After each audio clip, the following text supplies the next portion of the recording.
আর এই গণতন্ত্রের সবচেয়ে বড় কুফল মুসলমানেরা ভোগ করবে কি দিয়ে? সেটা হচ্ছে বিভেদ, হিংসা, বিদ্বেষ, মিথ্যা। গণতন্ত্রের মেকানিজমটাই এমন যে আপনি মিথ্যা না বললে এখানে টিকতে পারবেন না। তাহলে আপনার মধ্যে গোলামির স্বভাব জিইয়ে রাখার সবচেয়ে বড় মাধ্যম হচ্ছে পলিটিক্যালি আপনাকে গণতন্ত্রের কাছে বাউন্ড করে দেওয়া। দেন আপনি বাই ডিফল্ট মিথ্যা বলবেন, বাই ডিফল্ট দুর্নীতি করবেন, বাই ডিফল্ট ধোঁকা দিবেন। আপনার গোলামির নেচার চলতেই থাকবে, সত্যবাদিতা, ন্যায়পরায়ণতা বহুদূরের কথা। আর গণতন্ত্রের সবচেয়ে বড় ব্যর্থতা কি? গণতন্ত্র নিজে গণতন্ত্র প্রতিষ্ঠায় ব্যর্থ। কিভাবে গণতন্ত্র প্রতিষ্ঠায় ব্যর্থ কিভাবে? জনগণের শাসন মানে হচ্ছে গণতন্ত্র, কিন্তু এখানে জনগণের শাসন যে হয় না তার প্রমাণটা কোথায়? নির্ধারিত দল প্রার্থীকে মনোনয়ন দিবে, তো এমনও দল আছে যেই দলে টাকা দিয়ে প্রার্থীতা কিনে পাওয়া যাবে। আছে না নাই? আছে। টাকা দিয়ে প্রার্থী মনোনয়নপত্র কিনে নিবে। তাহলে জনগণ যোগ্য প্রার্থী বাছাই করার আগেই প্রার্থী মনোনয়নপত্র ম্যানিপুলেট হয়ে গেছে। দ্বিতীয় আরেকটা কোথায় গণতন্ত্র দিয়ে গণতন্ত্র প্রতিষ্ঠা হয় না, সেটা হচ্ছে এই গণতন্ত্রের ভোট ক্যাম্পেইনের জন্য যত হাজার হাজার কোটি টাকার দরকার, এই হাজার হাজার কোটি টাকা বাংলাদেশের 18 কোটি জনগণের 80% জনগণ যারা মধ্যবিত্ত নিম্নবিত্ত তাদের পকেট থেকে আসা সম্ভব নয়। তাহলে হাজার হাজার কোটি টাকা দিবে কারা? এই দেশের শীর্ষস্থানীয় দুর্নীতিবাজ ব্যবসায়ীরা।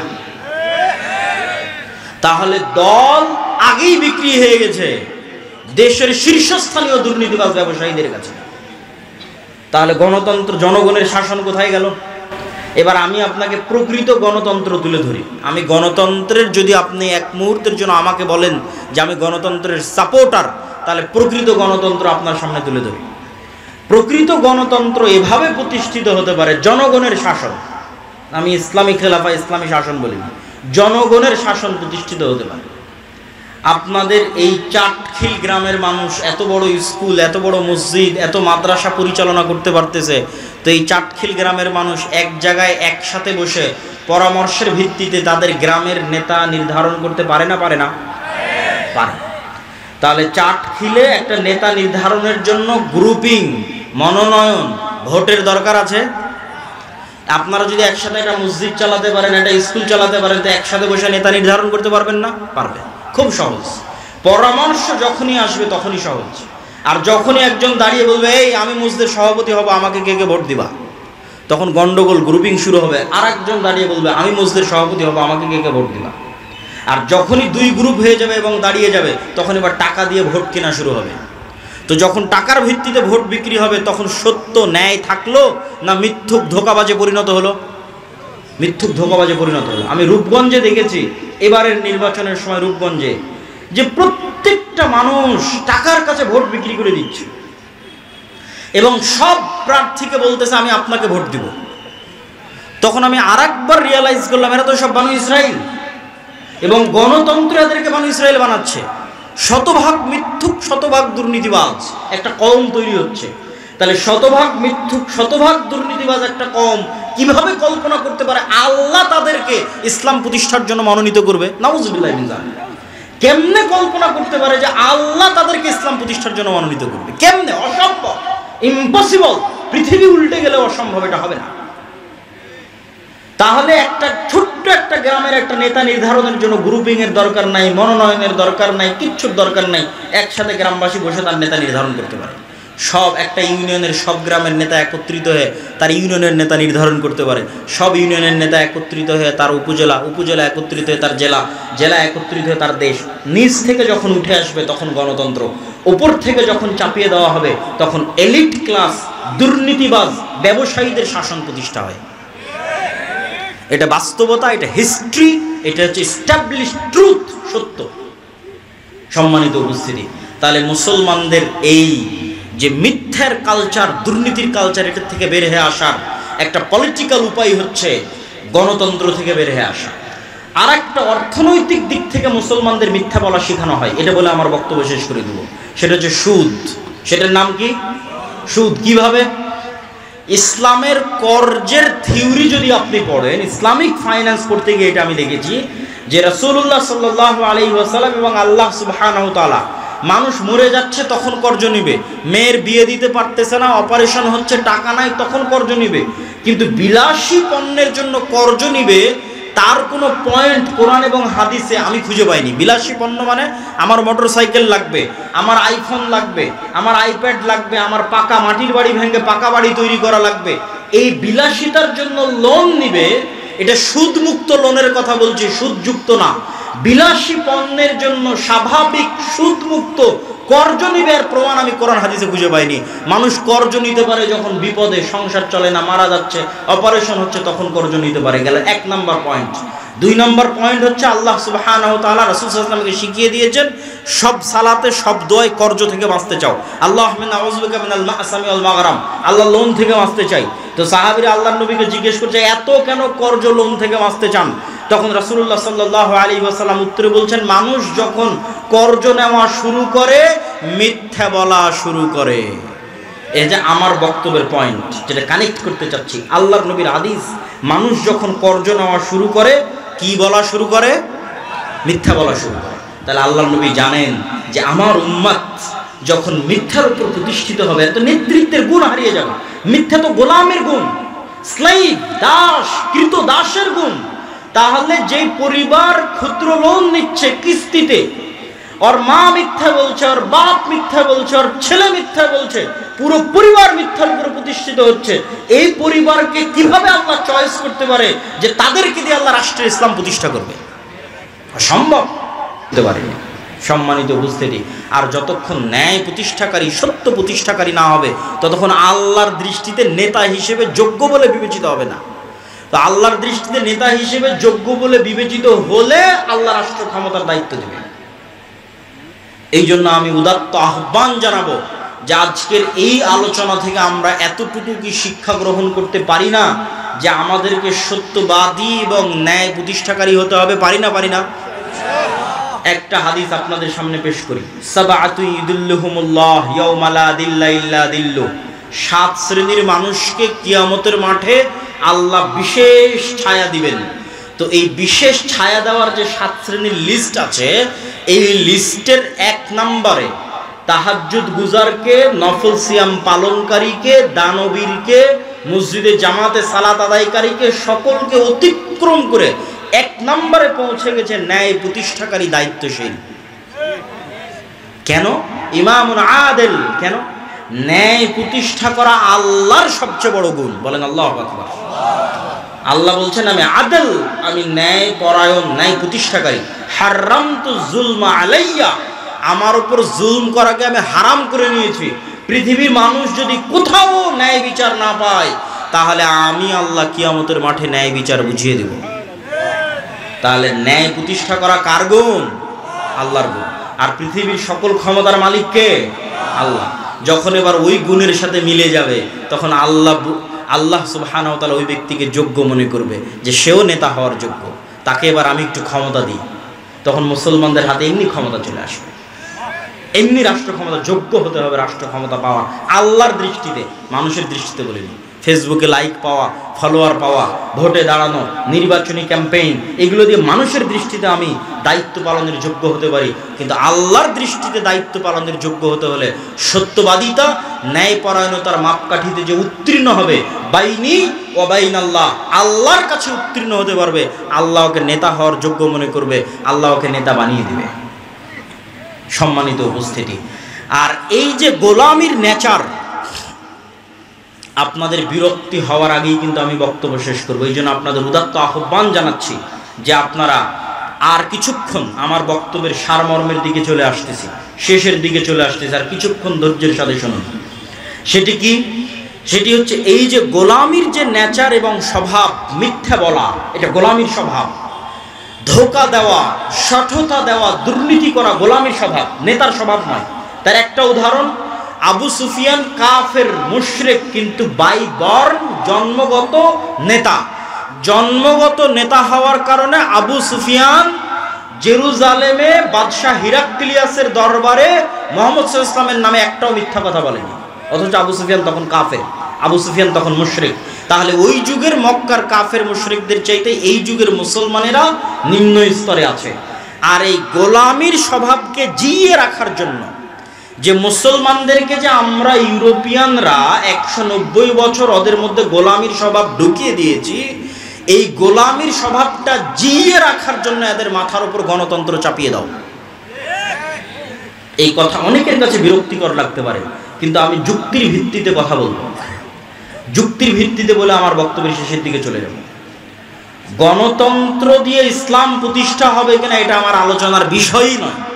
আকানা আবুকে ইমরাআ সাউইন ওয়া মা কানাত উম্মুকে বাগিয়া, তোমার পিতা তো খারাপ মানুষ ছিল না, তোমার মাও ব্যভিচারী ছিল না, তাহলে এই অবৈধ সন্তান কোথায় থেকে? নাউজুবিল্লাহ। তখন মারিয়াম আলাইহিস সালাতু ওয়াস সালাম ফাআশারাত ইলাইহি, বাচ্চার দিকে ইশারা দিচ্ছেন যে বাচ্চার সাথে কথা বলো। তখন তারা উত্তরে বলতেছে যে ওই ব্যক্তির সাথে কিভাবে কথা বলবো? মান কানা ফিল মাহদি সাবিয়া, যে এখন মায়ের কোলে দুধ পান করে তার সাথে কথা বলার ঠাট্টা করা একই কথা। এই কথা বলাও শেষ হওয়া, ঈসা আলাইহিস সালাতু ওয়াস সালাম কোল থেকে বলে উঠছেন ইন্নী আব্দুল্লাহ আতানিয়াল কিতাবা ওয়া জাআলানি নাবিয়্যা, আমি আল্লাহর বান্দা, আল্লাহ আমাকে কিতাব দিয়েছেন, আল্লাহ আমাকে নবী করেছেন। তো বললাম খ্রিস্টানেরা একজন প্র্যাকটিক্যাল খ্রিস্টান নয় কেন? যার নবী মুখ খুলেই বলছে আমি আল্লাহর বান্দা, তাকে তারা বানিয়ে দিয়েছে আল্লাহর সন্তান। নাউজুবিল্লাহ। ঈসা আলাইহিস সালাম মুখ খুলেই বলছেন ইন্নী আব্দুল্লাহ, আমি আল্লাহর বান্দা, তাকে বানিয়ে দেওয়া হয়েছে আল্লাহর সন্তান। তাহলে কিভাবে প্র্যাকটিক্যাল খ্রিস্টান হতে পারে? ঈসা আলাইহিস সালাতু ওয়াস সালাম বলতে বলছেন ওয়া আওসানি বিসসালাতি ওয়াজ যাকাতি মা দুমতু হাইয়া, আমার আল্লাহ আমাকে আদেশ দিয়েছেন আমি যতদিন বেঁচে থাকবো, মা দুমতু হাইয়া, যতদিন বেঁচে থাকবো ততদিন যেন সালাত আর যাকাত আদায় করি। আল্লাহু আকবার। আমাদের নবীর কথা বলছি না, ঈসা আলাইহিস সালাতু ওয়াস সালামকে আল্লাহ শুরুতেই মুখ দিয়ে যে কথা পবিত্র কোরআনে আল্লাহ উল্লেখ করছেন তিনি উচ্চারণ করেছেন। মায়ের কোলে ছোট বাচ্চা, তখনও দুইটা জিনিস ছুটে যায়নি, একটা সালাত আর একটা যাকাত। সম্মানিত উপস্থিতি, এখানে একটু ছোট্ট বিরতি দিয়ে একটু সাইড লাইনের দিয়ে একটা কথা বলে আবার ফিরে আসতেছি। এখানে আর একটা ছোট্ট জিনিস আমাদের শিখার আছে। সেটা কি জানেন? সেটা হচ্ছে আজকের ইউরোপ এবং আজকের আমেরিকা এখনো, অতীতে তো আরো বেশি ছিল এই রেসিজম, বর্ণবাদ, কালার, গায়ের রঙের উপর যে বর্ণবাদ প্রতিষ্ঠিত হয়েছে, যে রেসিজম প্রতিষ্ঠিত হয়েছে, এটা এখনো প্রকাশ্যে মাঝে মধ্যেও দেখা যায়, অন্তরে প্রায় সবাই লালন করে। যখন উঠা বসা করবেন, সাক্ষাৎ করবেন, কথা বলবেন, তখন সেটা বুঝতে পারবেন। আর অতীতে তো আরো বেশি ছিল, কালো, নিগ্রো, আফ্রিকানদের তারা গোলাম হিসেবে ব্যবহার করেছে, যুগের পর যুগ, কালের পর কাল, শুধু গায়ের চামড়া কালো হওয়ার কারণে। তো এখান থেকে শিক্ষণীয় কি? ঈসা আলাইহিস সালাতু ওয়াস সালামের জন্ম ইউরোপে হচ্ছে না আমেরিকায় হচ্ছে? ঈসা আলাইহিস সালাতু ওয়াস সালামের জন্ম ইউরোপের কোন রাষ্ট্রে হচ্ছে আর আমেরিকার কোন রাজ্যে হচ্ছে? ঈসা আলাইহিস সালাতু ওয়াস সালামের জন্ম হচ্ছে আরব ভূমি ফিলিস্তিনের জেরুজালেম শহরে। তাহলে ঈসা আলাইহিস সালাতু ওয়াস সালামের গায়ের রং ইউরোপিয়ান আমেরিকানদের মতো? কথা বলেন, ইউরোপিয়ান আমেরিকানদের মতো না।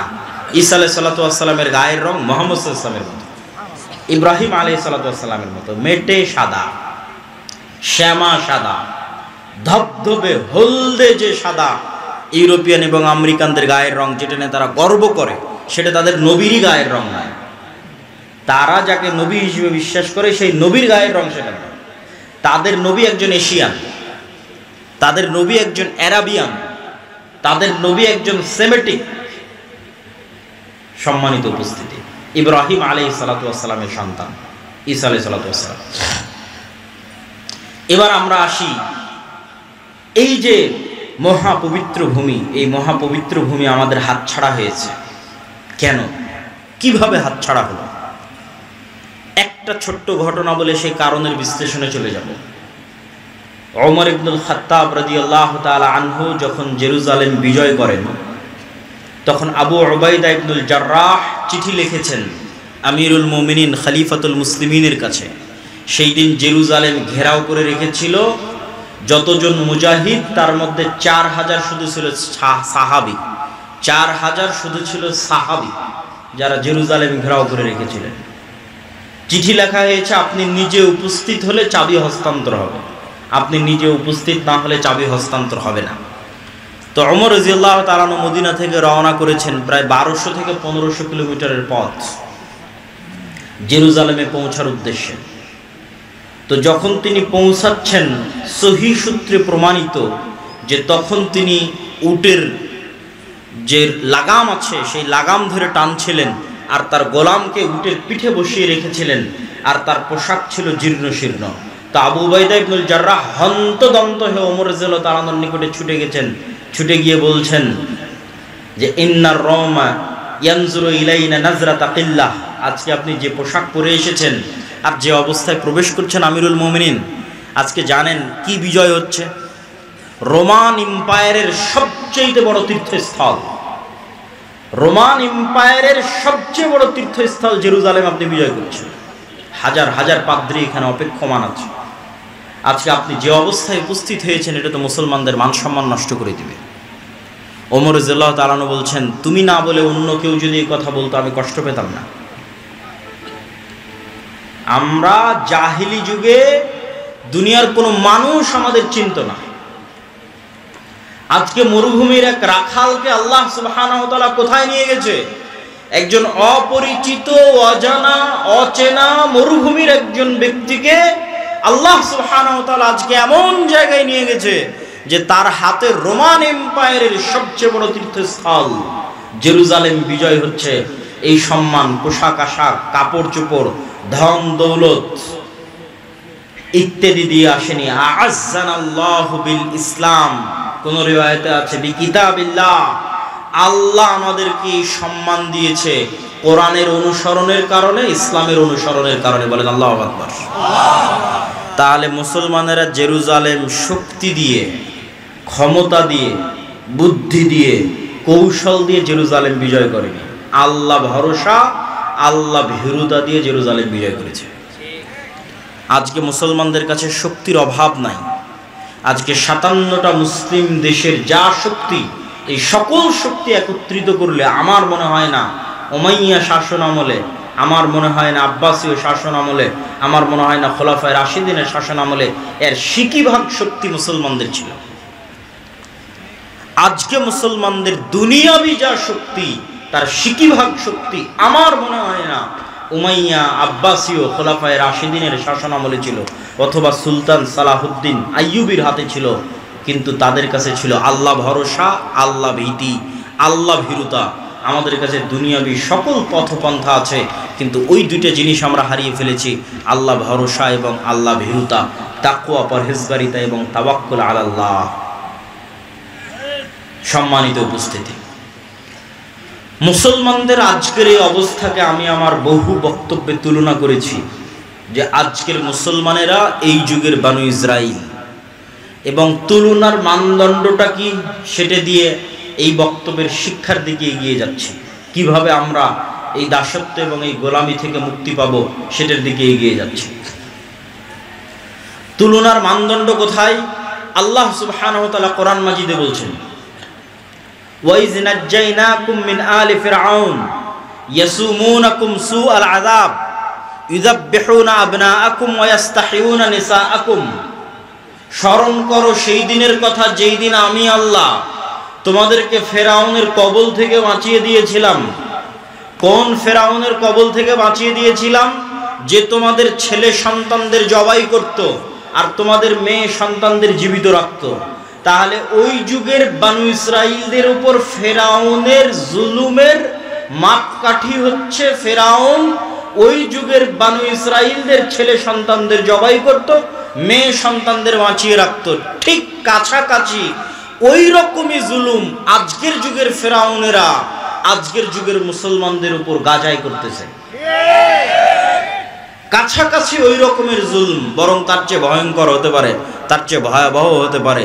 এখানে নারী, পুরুষ, শিশু পার্থক্য ছাড়াই গত 1.5 বছরে 50,000-এর বেশি নারী, পুরুষ, শিশুকে গাজার মাটিতে হত্যা করা হয়েছে। নাউজুবিল্লাহ মিন যালিক। আর সমগ্র পৃথিবীর চোখের সামনে, সমগ্র মুসলিম বিশ্বের চোখের সামনে।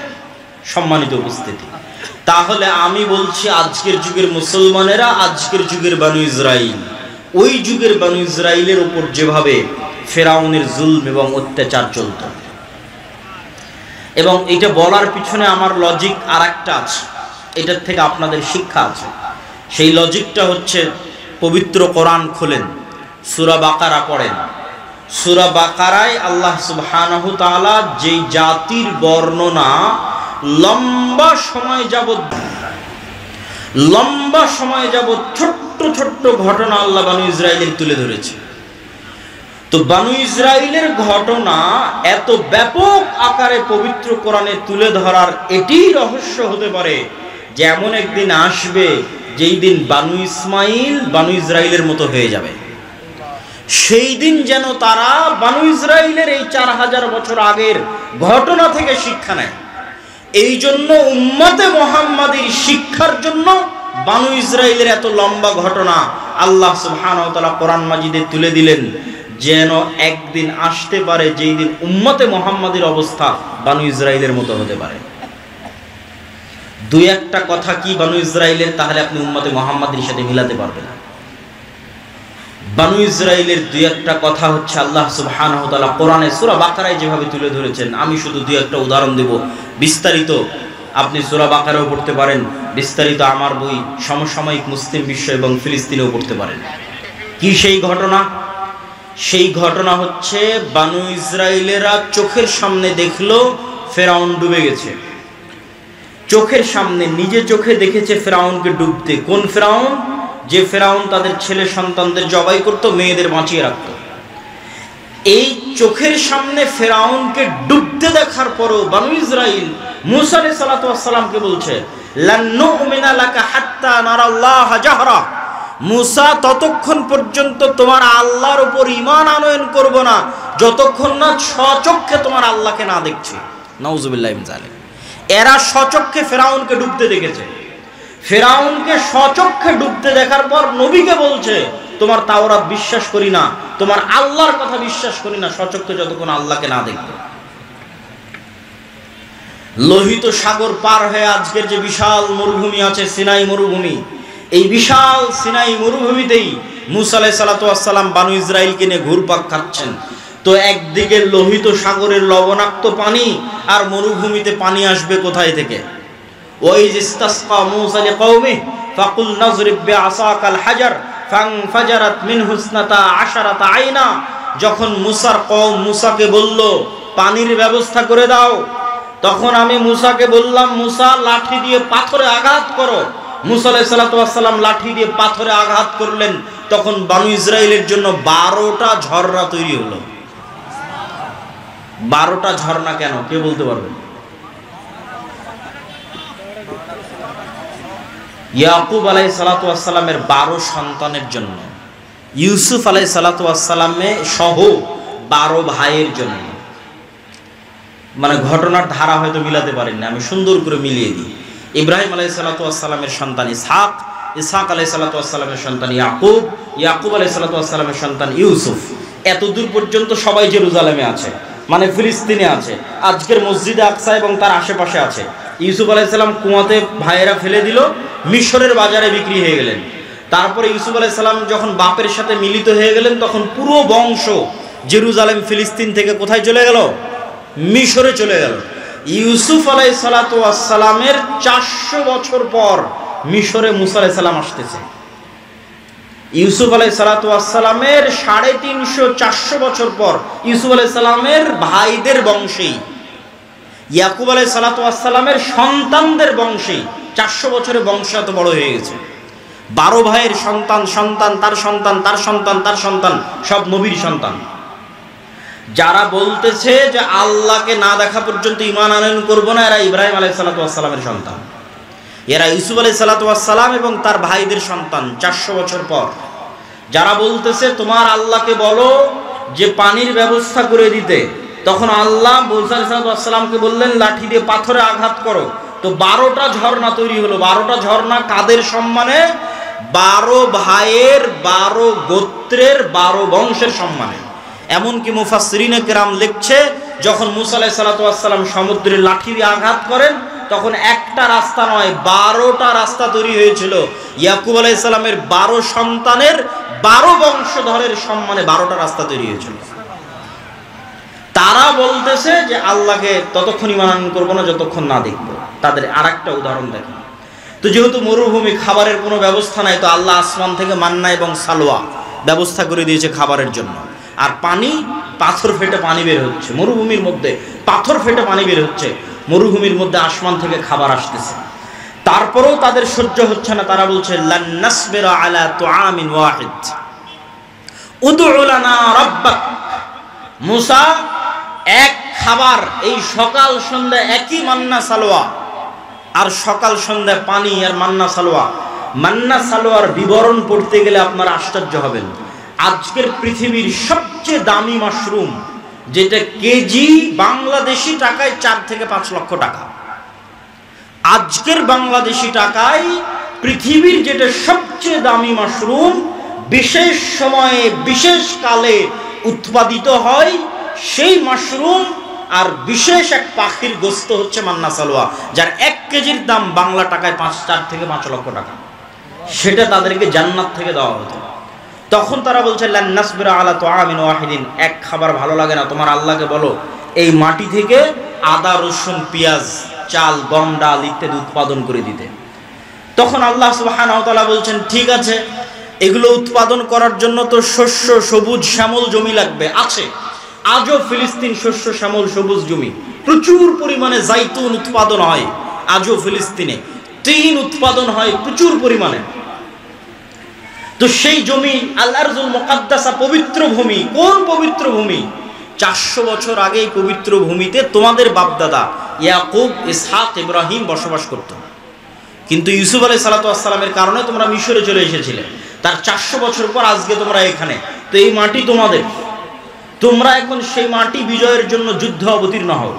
তখন এরা সব নবীর সন্তান, তারা বলতেছে মুসা আলাইহিস সালাতু ওয়াস সালামকে, ইযহাব আনতা ওয়া রাব্বুকা ফাকাতিলা, মুসা তুমি আর তোমার আল্লাহ গিয়ে যুদ্ধ করো। নাউযুবিল্লাহি মিন যালিক।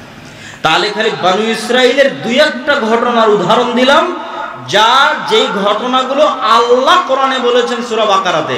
আমি 2-1টা করে আয়াত পড়েছি আর সেখান থেকে অনুবাদ করেছি। তাহলে এবার বলেন তো, নবীদের সন্তানেরা 400 বছরে এতটা সংকীর্ণ মনা, এতটা ন্যারো মাইন্ডেড, এতটা আত্মমর্যাদাহীন, এতটা আত্মসম্মানহীন, এতটা গোলামের স্বভাবে কিভাবে তাদের চরিত্র পরিবর্তন হয়ে গেল? আমি যখন প্রথম ইউরোপ যাই তখন মূলত আমি এই হিসাবটা মিলাতে পেরেছি। ইউরোপে গিয়ে যখন দেখলাম, ইংল্যান্ডে গিয়ে যখন দেখলাম মুসলমানদের জন্ম নিবন্ধন, সার্টিফিকেট, পাসপোর্ট, ইংল্যান্ডে প্রবেশ, ইউরোপে প্রবেশ, অ্যাসাইলাম ক্লেইম করা, সেখানে কাগজপাতি রেডি করা, তারপরে সেখানে সরকারের কাছ থেকে বেনিফিট নেওয়া, বেকারত্ব ভাতা হোক, সন্তান সন্ততির ভাতা হোক, প্রত্যেকটা ধাপ অধিকাংশে মিথ্যার উপর প্রতিষ্ঠিত। মুসলমানদের ভারত, পাকিস্তান, বাংলাদেশ থেকে যে মুসলমানেরা গেছে তারা ইংল্যান্ডে, আর আফ্রিকা থেকে যে মুসলমানেরা গেছে স্পেন, ফ্রান্স এবং ইতালিতে, তাদের মিথ্যা, তাদের ধোঁকা, তাদের চুরি, তাদের দুর্নীতি ভারত পাকিস্তানের মুসলমানদের চাইতে আরো খারাপ, আরো নিম্ন স্তরের। তো তখন আমি উদাহরণ মিলালাম, যারা তো আজকের যুগের বনু ইসরাইল, এই যুগের মুসলমানদের কাছে যদি মুসা আলাইহিস সালাতু ওয়াস সালাম প্রেরিত হতেন তাহলে এই উত্তরগুলোই পেতেন, যেই উত্তরগুলো বনু ইসরাইলেরা দিয়েছিল। আমি মনে হয় বুঝাতে পারিনি। মানে এই যুগের মুসলমানদের রক্তের মধ্যে ওইভাবে মিথ্যা, ওইভাবে ধোঁকা, ওইভাবে দুর্নীতি, ওইভাবে আত্মমর্যাদাহীনতা, আত্মসম্মানহীনতা প্রবেশ করেছে, ঠিক যেভাবে 4000 বছর পূর্বে বনু ইসরাইলের ছিল। কারণ কি?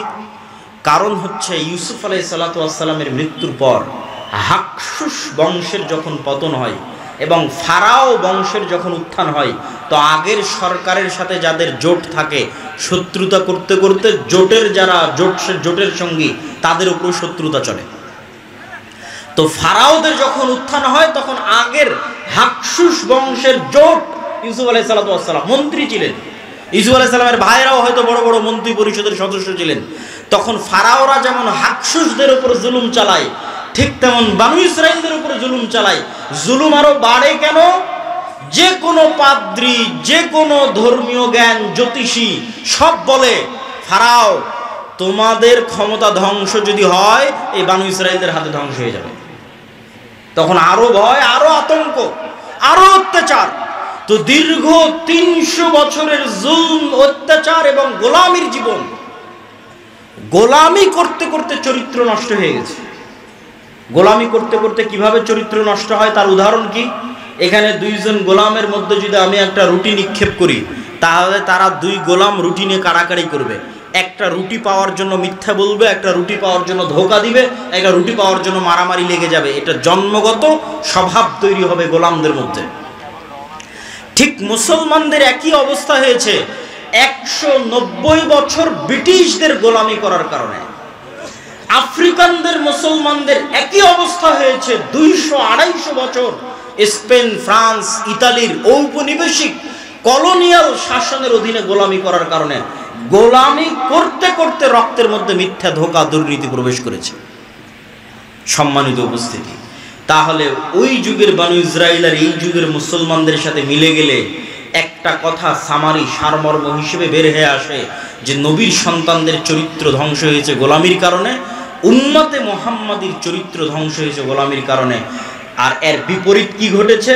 এর বিপরীত, মুসা আলাইহিস সালাতু ওয়াস সালামকে আল্লাহ যদি ফেরাউনের বাড়িতে না নিয়ে যেতেন, আর মুসা আলাইহিস সালাতু ওয়াস সালাম যদি বানু ইসরাইলের সাথে মানুষ হতো, তাহলে মুসা আলাইহিস সালামের রক্তের মধ্যেও গোলামির স্বভাব তৈরি হয়ে যেত। মুসা আলাইহিস সালাতু ওয়াস সালামকে আল্লাহ পূর্ণ আত্মমর্যাদা, আত্মসম্মানের সাথে মানুষ করার জন্য রাজার বাড়িতে পাঠিয়ে দিয়েছেন। তাহলে মুসা আলাইহিস সালামের স্বাধীন চেতা মনোভাব ঠিক থাকবে। স্বাধীন চেতা মনোভাবের প্রমাণ কোথায়? মুসা আলাইহিস সালাতু ওয়াস সালাম একদিন দেখতেছে, একদিন জুলুম হতে দেখেছে। একদিন কি? ফারাওদের একদল অনুসারী বানু ইসরাইলের একদল অনুসারীর উপর অত্যাচার করতেছে।